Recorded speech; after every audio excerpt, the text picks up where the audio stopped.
Oh, Dan, weren't you saving porcelain keys or something? Porcelain fishhooks, yeah, because you haven't That's heard Yeah. porcelain fishhooks, No, I Toby. have not. I don't understand how that's possible. Have you? Clearly, I'm not as pasta as you. But like we've done nothing but talk about it for like a year or however long we've read Hmm. that for. Just an absolute classic. Porcelain's fishhooks. Fucking. Let me find that. That should just be on my tab, shouldn't it? Porcelain's Yeah, fishhooks. should be. The year was 1942, and I was a young Jewish boy who was sent to the concentration camp, Auschwitz. It's a strong start. God. My brother and I were separated from our parents a couple weeks back, and I haven't seen them since. We were attempting to make it across the border to Russia in order to escape the Nazis, but we weren't fast enough, and they quickly caught up. My brother Alois, Alois, was 2 years older than me and went to Auschwitz when we were caught. Unfortunately, he died on the fourth day from too much hard labour. Oh boy. I was all alone and on the verge of starvation, for I was younger and weaker than everyone else. When we got our small, disgusting portions of food, I can't, it's just too much. The greedy would beat me up and take it from me. Oh, fucking hell. So, this is what the most insensitive pasta I think that exists. I eventually learned to take a bowl of slop and run. Run fast and hard, as far as my feet could take me. Then I would hide. Only after the people hunting me down were gone would I start to eat. I would eat all of it in 2 or 3 bites, since the food was scarce, but I enjoyed every second of it. A couple weeks later, smoke started puffing up from the ovens in which the Nazis would take a large group of Jewish people and burn them until they were all dead. It's just the God. delivery, isn't it? Of just the phrasing. The population in Auschwitz plummeted every week, although new arrivals kept on filtering in. I had made friends, but sadly they were soon after burned in the ovens along with their families. It's so bad. I was in that point of time in which I felt incredibly scared, but I wanted to be a hero, so I kept my chin held high and my chest puffed up. Every so often, a new sickness would pop up and kill off nearly half of the people in the concentration camp. I don't really understand why, but nothing bad ever really happened to me. I didn't ever get sick, and for some strange reason, the Nazis would skip over me when the next oven group was being chosen. Even if everyone around me was selected. One time when this happened, a man that used to beat me up for my food gave me a deathly scowl and said, "Little brat, always getting away with things," and then he spat in my face. One day, I was so confused on why I wasn't being chosen to be put in the ovens that I asked a Nazi on guard. It's not like I wanted to be put in the ovens, but something was fishy about this whole thing. What do you mean? It's so bad. It's the most insensitive thing. The Nazi... Jesus. I can't continue. The Nazi told me, "We have something special planned for you," and deviously grinned at me. This just made me even more curious. I asked him what it was, and that was obviously a mistake. The Nazi shot me in the foot, and I started to cry. He said, "You want something to cry about, kid? How's this?" And he shot me again, but this time in my right shoulder. I don't know why I emphasised right. He was shot in the foot before. I read that like it made no sense. And he shot me again, but this time in my right shoulder. The man laughed and shoved me to the ground. I resisted the urge to cry out in pain, and I held back all of my tears, for I did not want to get shot again. Fuck me. Every Very thought ridiculous. This is process. something, isn't it? Yeah. The Nazi started kicking me in the head. That's a sentence. That's actually a full sentence. The sentence started there and ended. I was just about to scream and let it all out when he said, "You're lucky I'm not allowed to kill you, Jew." I stayed there, crumpled up on the mud-ridden ground, as the Nazi walked away, cackling to himself. Mud-ridden ground. The next day, I was practically naked, for I had used my clothes to bind my wounds the Nazi had given me. I unsuccessfully tried to remove the bullets, so I applied pressure to the deep holes instead. It was time for a group to be chosen for the ovens, if I had guessed the schedule correctly. It's the way it's all phrased like a game. Like, oh, today is the oven day. Yay. Oh, why aren't I getting any food? What's this all about? It's just ridiculous. However, that day, only one little girl I recognised was taken out of the crowd of people. I don't know what that sentence means. Sure, I recognised her because she had always been there in my sight. She just never said anything. It's literally like Schindler's List. Like that one girl we notice. As I looked at her, she looked away. However, she turned back, a fearful look in her eyes, when a Nazi shoved her forward and into the ominous shadows. I desperately wondered. I can't speak. I desperately wondered where they were taking her. Into the shadows of what? The ominous shadows. That night I couldn't sleep. I kept on thinking about that girl. I was laying in a pool of sweat, and the hay lumps around... I've improvised the word around. And the hay lumps were not very comfortable beds. It's like it's a camping trip. Like, it'll be over in a week. These are not very good beds. Should have brought my own. I felt a cockroach scuttle over my stomach. I fought back the urge to quickly grab it and eat it alive. I had seen others do that, and they quickly got sick and died. Might not be related, though. Even though I had not gotten sick before, I didn't want to risk anything. All of a sudden, a piercing scream cracked my eardrums. That's not a thing. Cracked my eardrums. Oh no, I died! No! Thanks, Toby. Sorry. It seemed distant, like an echo, yet so close at the same time. I sat up and the screams seemed to dissipate. As I laid back down, the screams got louder again. I put my ear to the floor, and the screams got even more vulgar. Then I thought that the screams were from the girl. When the voice said, "Stop it, stop it," I was certain it was her. I told myself that the Nazis had made an underground torture chamber right beneath the broken down hut that I lived in. Little did I know it was much worse than a torture chamber. I don't understand what those sentences meant. I told myself that... I guessed the plot. I told myself that the Nazis had made an underground torture chamber right beneath the broken down hut that I lived in. Little did I know, it was much worse than a torture chamber. The girl was in the assembly line 2 days after the incident with the screaming. The assembly line. The assembly line? Something about her changed. I couldn't quite put my finger on it. Perhaps an unsettling, milky white film had covered her eyes. Or that her skin had been unusually pale. I hadn't noticed those subtle details at first. I went over to talk to her, but when I spoke, her mouth hung open in the same fashion as before, and the only noise that came out was a rasping breath. That was when I noticed her platinum blonde hair had turned white. I also noticed her skin and eyes were white as well. And then I saw the most disturbing thing. When I took a closer look, there were stitches running up and down all her limbs and her face. You didn't notice that before.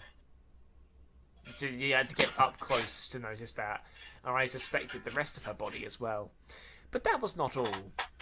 The stitches were made out of clear fishing lines.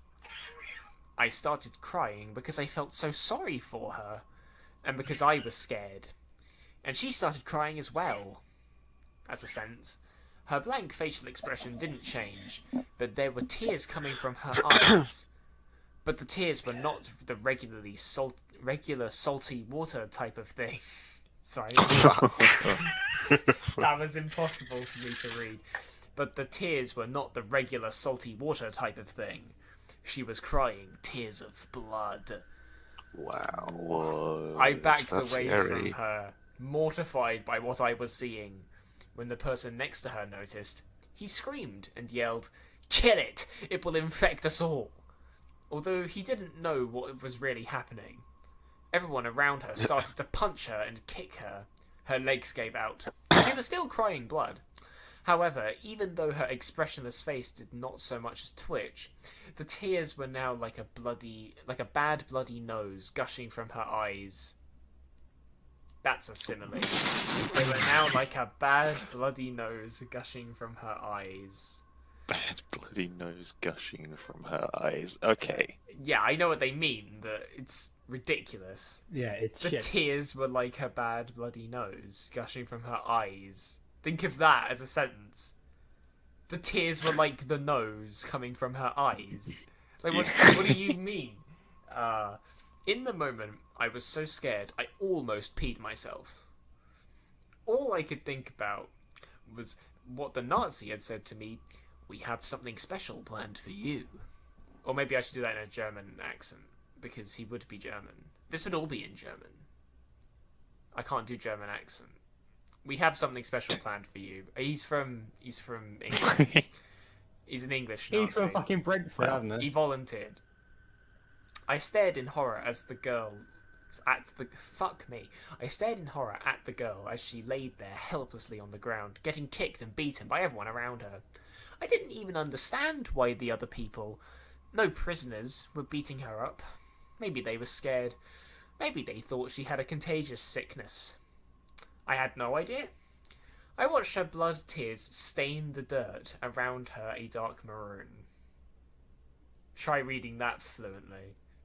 I watched her blood tears stain the dirt around her a dark maroon, used the comma, and thought to myself that I didn't want to be in that situation, but I would end up in it anyways. I thought that the Nazis would do this to all the children, and I would be next. After the girl was beaten to death by her comrades, the Nazis chose one more person instead of a group, but I was wrong. I fucking hate that. After the girl was beaten to death by her comrades, like, she's dead now. Instead of a child, they chose an adult. He looked like he was in his mid-20s, and he was very handsome. He had... Sorry, my idle TV standby has got in the way of me reading. He had the same look of fear in his eyes as the girl did when he looked back at an elderly woman, whom I assumed was his mother.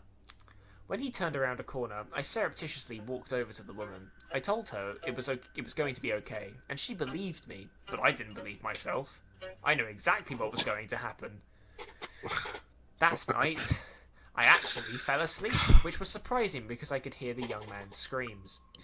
I had a dream in which there was nothing but total darkness and a glint in the distance. Then, a face started coming into view along with the rest of its body. It was wearing a white mask. The mask's only features were squinted eyes and a very smiley mouth, almost like one of the theatre masks that represents cinema. What? What? Yep. The man was wearing a red striped tailcoat and a fancy shirt underneath. It was black, but appeared to be stained with something. He wore black slacks and fancy shoes.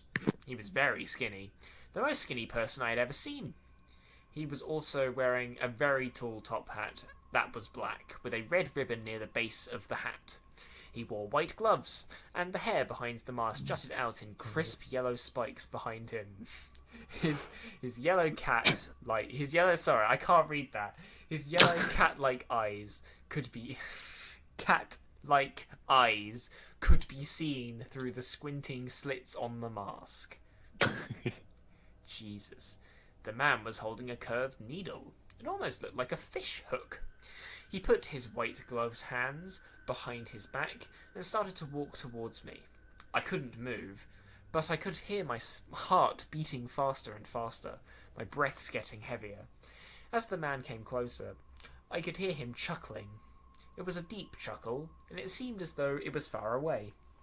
When he came within 2 or 3 steps away from my comfort zone, he bent over and put his masked face a couple of inches away from my sweat-ridden face. I couldn't close my eyes. Something was forcing me to look directly at him. He smelled strongly of porcelain. I forgot about that. He smelled strongly of porcelain. What does porcelain smell like? Oh, It this can't guy. have a strong smell. No, It's porcelain. doesn't have a smell. Anyway, he smelled strongly of porcelain. End sentence. Then he said to me, "You are a nice one. I'm going to have fun with you." He vanished into a wisp of smoke and the dream ended. I woke up in a place that wasn't recognisable. It appeared as though I was in a dark hallway made of dirt. I looked up and saw the starry sky above me. I had fallen down a deep hole and still managed to be asleep. A pang of agony formed on the top of my head, and when I put my head on top, then brought it back in front of my eyes, there was blood soaking my fingers. I started to panic, for I was bleeding profusely and stuck in a deep hole. That sounds great. For about 20 minutes, I attempted to climb out of the hole. Nothing I tried worked. I then resonated. Nope, that's not the word. That's not nearly the word. I then resorted to walking down the hallway. Resonated. Shut up! And letting the darkness engulf me. It seemed as though the hallway went on for miles and miles. I finally found a ladder going both down and up. Fuck off. A ladder going... They tend to do that. Both down and up. A ladder. This is a unidirectional ladder. I finally found a ladder going both down and up. I decided to go up, for I wanted to get out of the hole as soon as possible. The ladder went a long ways up until I reached a vault-like door. Please use the dash, because otherwise I'm going to read that how it's written. The ladder went a long ways up until I reached a vault-like door on the ceiling above the ladder. I rotated the wheel, and it made a loud screeching noise that pierced my eardrums. I didn't crack them this time. This time it pierced them. Last time it cracked them, whatever that did. I don't know what sort of damage cracking the eardrums does. Bad damage. Contact damage. Yes. I pushed with all my strength to open the hatch, and when I managed to lift it up a little bit, light spilled into the chamber I was in. I was filled with hope and determination that I would make it out. I shoved the door with what little strength I had left, and thankfully the rusty hinges gave in, and the hatch fell open with a clang. I pulled myself up out of the ground and found that I was in yet another chamber similar to the one before, but there was a window where the light had come into the previous room I was in before. I think I already read that, but maybe it's just all... No, I didn't. It's just such a similar sentence. I pulled myself up out of the ground and found that I was in yet another chamber similar to the one before, but there was a window where the light had come into the previous room I was in before. That's the sentence, everyone. That is ridiculous. I was obviously above ground, but I still had no idea where. I looked out the window and saw nothing but a barren wasteland. Barren wasteland is not a descriptor. It is now, Daniel. No, but it doesn't tell me anything. It tells you it's like a barren wasteland. But I don't have an image in my head of what that looks like. Oh, It's not helpful. fuck you. I turned back around. Don't have a go at me because they can't write. I turned back around, and only then did I notice a door that I could have sworn was not there before. I went to the door and opened it. It slid open easily, even though the hinges looked very rusted. I walked into the next room and saw 3 more doors. I chose the one on the left. This went on for a while. Me walking into the next room, 3 doors, I chose one, then there's another room. It got really frustrating. Eventually I opened a door, and instead of a room there was a long corridor, and it looked like it belonged in a space station. So I'm glad we've gotten rid of that paragraph, because they clearly weren't interested in writing it. So this went on for a while, you get the idea. Went through some doors, there was some rooms, some more doors. A lot. Yeah. I followed the hallway and came across a door. Fucking surprise. This time, only Wow. one. Which one do you go through? Oh, This no. is a quandary. When I opened it, light flooded into the corridor. This is one of many times that light has flooded into the chamber or a room. It's the same description. When I opened it, light flooded into the corridor, and when my eyes adjusted, I saw rolling hills, the green grass, dancing in the breeze and the sunshine. Let me read that a little bit more fluently, but it won't help because it doesn't make sense. When my eyes adjusted, I saw rolling hills, the green grass dancing in the breeze and the sunshine. Whatever. A wide grin spread across my face. My hand slipped off the doorknob and fell to my side. I took a step onto the spongy grass. Then another. And another. Wow. Spongy. And before I knew it, I was taking off to who knows where. All I cared about was that it was away from that horrible camp and the dark hallways. So, please can we not describe Auschwitz like a bad summer camp? Horrible camp. That horrible camp where I'm away from Camp Fred and the dark hallways of school. Now I am free to roam the spongy grass and dance in the breeze and the sunshine with the grass. But all of a sudden, everything went dark. It was as if the entire world had fallen out of existence. What? Okay. I stopped. Oh, that's great. That's really good. It fell out of existence. Just fell. I stopped dead in my tracks, looking around in horror.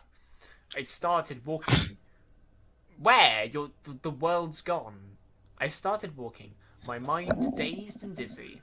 Every direction I looked was black as night. I became disoriented. I couldn't tell the difference from up to down, side to side. From up to From down. up to down. Just when all seemed lost and hopeless, I saw a rack floating in the distance, shiny objects hanging off it. I ran towards it and realized that the shining objects were fishhooks. I fell on my knees, still staring at the fishhooks that would soon sink into his skin. Who? Who? You? I think we fucked up the perspective there. They would soon sink into his skin. They were all sizes, almost like sewing needles. They were all In sizes. what way? In what way are they like sewing needles? In that they come in various sizes? Or in that they're pointed? In which case, in what way is this a description? There was only... No. There was one. I can't read. Because there's no commas. There was one that was a tiny... I can't do it. There was one that was a... Okay, 5th time's the charm. There was one... No, I did it wrong. Come on, just speak. There was one that was a... Why do I hesitate? Hello? Hello. I'm trying my best, but I really can't. There was one that was a tiny little curly Q. I got it. I did it. Let's do it again. There was one that was a tiny little curly Q, and another that resembled a thistle. Sharp spikes protruding from random places on the needle. I heard the same deep chuckling that I had listened to in my dream. I jumped up with a start and swiveled around, yelling, "Who's there?" Another chuckle. "I mean it. Show yourself." I don't intend to hurt you. I'm only doing my job. The deep voice seemed close now. Oh, it's a deep voice. So I should do like a corpse husband impression. Yeah. Yeah. I don't know who's saying what though. Yes. How does getting fishing lines sewn into you with fishhooks not hurt? You mustn't think that I'm cruel. I'm that cruel. Can't read. You mustn't think I'm that cruel now, do you? See, I can't do a deep voice because I don't have one. I turned around once more, only to find myself face to face with the. Because you're so boyish. Shut up. Oh. That was in reference to my facial features. Okay. But yes, I will. I sure. Great. I can't even remember what I was saying. I turned around once more, only to find myself face to face with the man. Who are you? My lip quivered as I spoke. The man leaned in close. I couldn't see his face anymore, but I could hear his shallow breaths in my ear. Whoever you want me to be, he whispered. Oh god. Everything went black. I woke up. A blinding light, another blinding light, shining in my ears. Nope, wrong organ. Blinding light shining in my eyes. I tried to move, but I was strapped down to something. My limbs felt like lead, and when I tried to speak, my mouth wouldn't move. The blinding light disappeared, and in its place was the man's head. You're an early riser. The girl didn't wake until I was done. Oh, hang on. I didn't realise that was still dialogue. You're an early riser. The girl didn't wake until I was done. Well, that doesn't matter too much. Oh, and remember when I said, this wouldn't hurt you? Well, I was lying. The man laughed hard, Whoa. like a mad scientist. I craned my neck to see the rest of my body. The only thing I saw before passing out were bloody stumps in place of my hands and feet. When I Whoa. woke, I was sitting in the meadow I had seen before. Once more, I couldn't talk. Hey, is that a sentence? No, once more, I couldn't talk. That's a sentence. I looked down at my hands and feet. My feet were huge compared to when I last saw them. Let me guess. They're not gonna be his feet. But he doesn't notice that straight away. They just go, "Ooh, they're bigger than I remember." How long was I out? I was missing a hand on my left arm, and on my right there was a mechanical hand that was pitch black. It was pitch black. The colour of it was pitch black. I was relieved to see that there were no fishhook stitches except for around my ankles. So how relieved were you really? Because you did have fishhook stitches. I didn't realise that the feet that were on my body were not in fact mine. The man had sewn somebody else's feet onto me. Fucking hell. I tried to scream, but to no avail. When I tried to stand up, I felt as though I was standing on deflated yoga balls. An apt simile. God. What the fuck? Yeah, yoga balls in 1942. My eyes were filled with terror because of the standing on Wow. the yoga balls. The man said that the operation would be painful, but I didn't remember so much as a prick. I slowly lifted my fingers to my mouth. I was horrified to find the real reason why I couldn't utter a word. My mouth had been sewn shut. I wanted to scream. I wanted to shout. Instead, I threw myself to the ground. I picked up a rock and looked at it. I felt as though this was not a life worth living. I raised the rock and bashed it into my own head, hoping it would kill me. Apparently, my prayer for death did nothing. My eyes slid open to find that I was in a little cottage. I sat up to find myself on a little bed in a corner. It was a one-room house.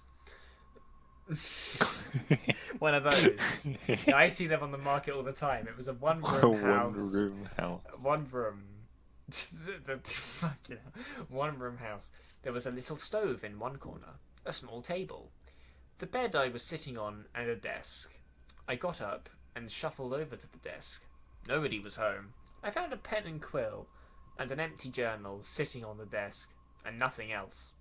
There was a bowl of cold oatmeal on the table, and the embers in the old-fashioned stove glowed a sunset orange.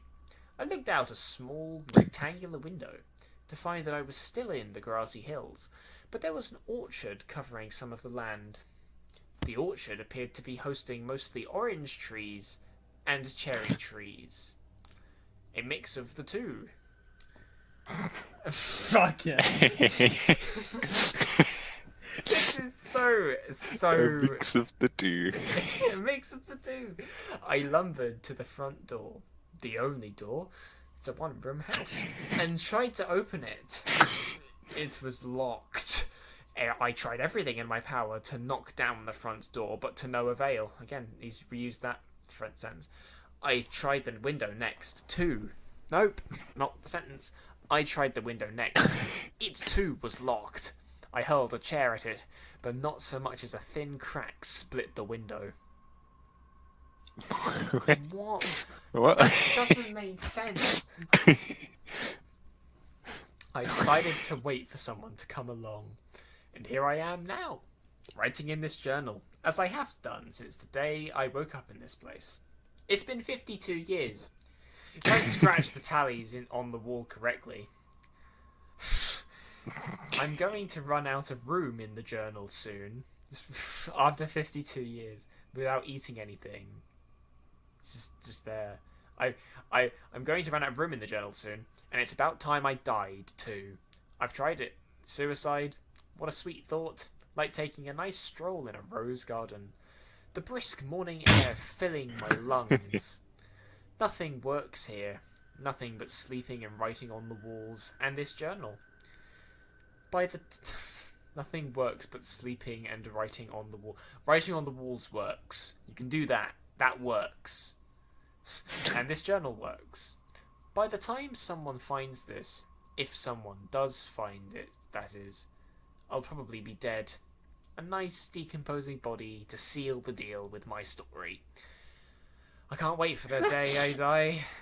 But like I said, nothing works around here, so until then, Aaron Schultz, 1994. A nice German name from 1942. For Aaron. Now, that's Porcelain's Fishhooks. Yay! God. The most insensitive, offensive creepypasta that could exist. Like, we get off Auschwitz pretty quick, but, you know, for Wait, like you the first get off to third of that? this story, it's... Shut up.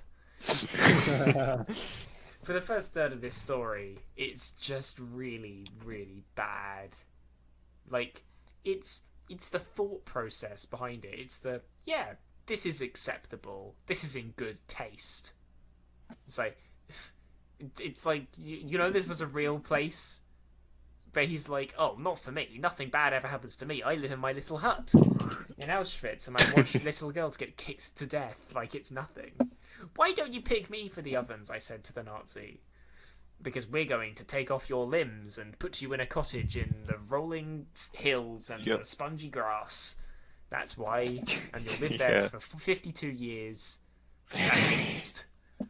So, yeah. Be able to journal it all. Yeah, it will all be documented, except for the fact that it isn't, because we make it there, right? We make it to the journal, and it's like 52 years have passed. It's like, yeah, I get that you wouldn't be doing anything, but it's like he's had no thoughts in that time. It's just 52 years, and every day I scratch a tally on the wall. And I don't know what 52 times 365 is, but I bet it's more wall space than exists in the one-room house. Wall space, the well-known thingamajiggy from Breaking Bad. Well done, mate. It's not called wall space. That's the joke. That's the joke, isn't it? Fucking Yeah. fun, But Meister. he's really trying hard, I guess. How would you tell? Porcelain's Fishhooks. It's something. By Kolulup. Woo. dairy. Strongly smelled of porcelain. It smelled strongly of porcelain. What the fuck does that mean? Nothing. Oh, after she'd finished being kicked to death by her comrade. Fuck. Whatever that sentence was. Yeah. It's just so... It's so offensive. And, like, you know... It's like... Sure. Everyone's written stuff when they're 10 that isn't good. It's just that most people are unfortunate enough to have uploaded it to the internet. Yeah. Not good at all. Outstandingly distasteful. And just not a very good story either. Like, there is no story beyond the I lost my limbs. But it's like, how does that feel? It's been 52 years, I know that much. And there's a little stove in the corner in the one-room house, and a rectangular window. Great. Fantastic. This is a great story.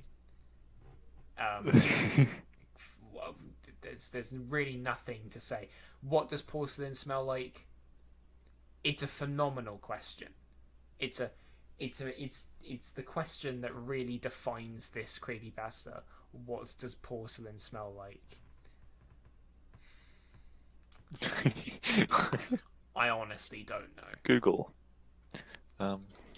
We can find out, yeah. I don't know how to spell it.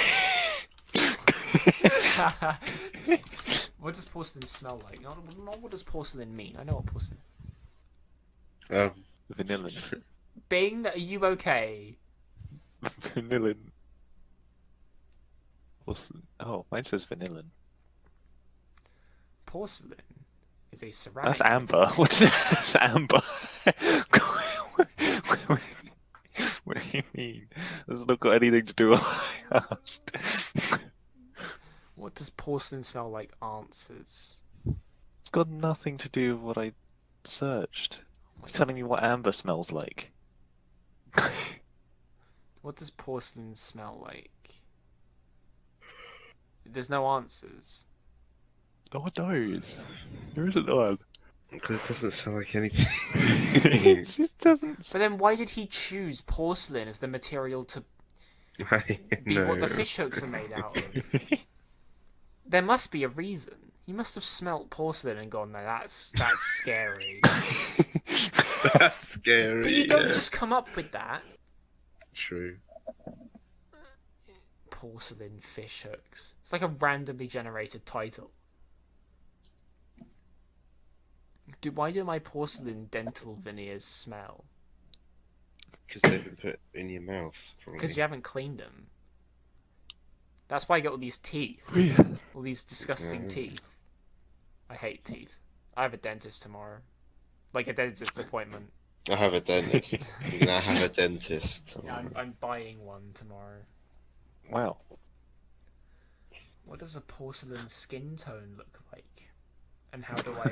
Well, I don't know. How do I smell like porcelain, maybe? It's I wouldn't be surprised. It's, you know... Oh, porcelain does have a smell, apparently. Chanel number 6. It doesn't. Porcelain. It doesn't have a smell. No, it doesn't have a smell. There's no way it has a smell. Because I've googled it and Bing has told me that there's... Bing has You were given me like, Connor nothing. googled it. What did Connor find? I found what amber smelled like. Oh.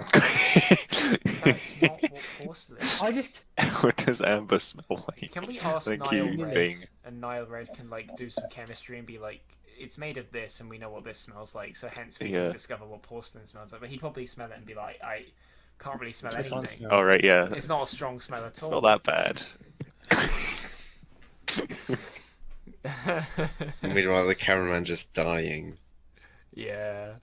I hired an island Yeah. to see what porcelain smells Yeah.